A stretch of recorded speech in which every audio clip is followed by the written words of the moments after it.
अब ये वाला क्वेश्चन देखेंगे हम, सिंपल गॉस लॉ का है।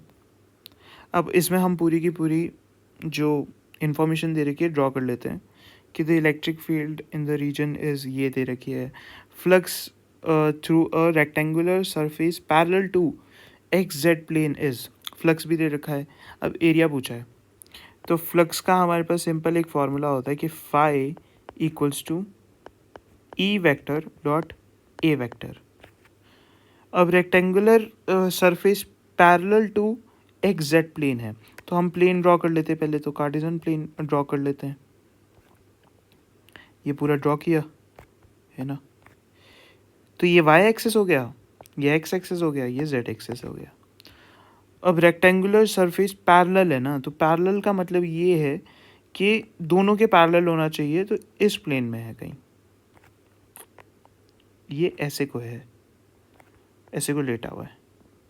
अब एरिया वेक्टर जो होता है ना, हमेशा परपेंडिकुलर टू द सरफेस होता है, तो इसका मतलब ये है कि जो एरिया वेक्टर है वो यहाँ कहीं होगा, इस डायरेक्शन में होगा, तो जे कैप डायरेक्शन में होगा एरिया वेक्टर जो है इसका, ठीक है।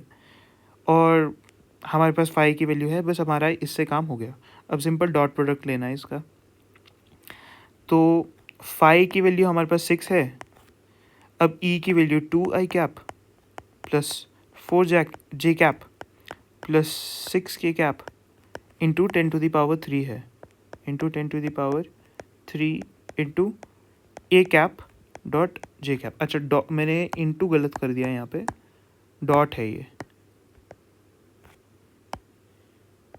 डॉट है ये। अब इसका जब डॉट प्रोडक्ट लोगे ना तुम, तो 6 इंटू, अच्छा आई कैप के कैप की सारी जो टर्म्स है उड़ जाएगी, तो 4 इंटू ए कैप बचेगा। ए कैप अब तो स्केलर ही बन जाएगा, ए कैप लिखने की भी ज़रूरत नहीं है, तो ए इंटू 10⁻³ है ना। अब इसको जब सिंप्लीफाई करेंगे तो 3/2 इंटू 10⁻³ इक्वल्स टू ए। अब इसको भी सिंप्लीफाई करो तो 1.5 इंटू 10⁻³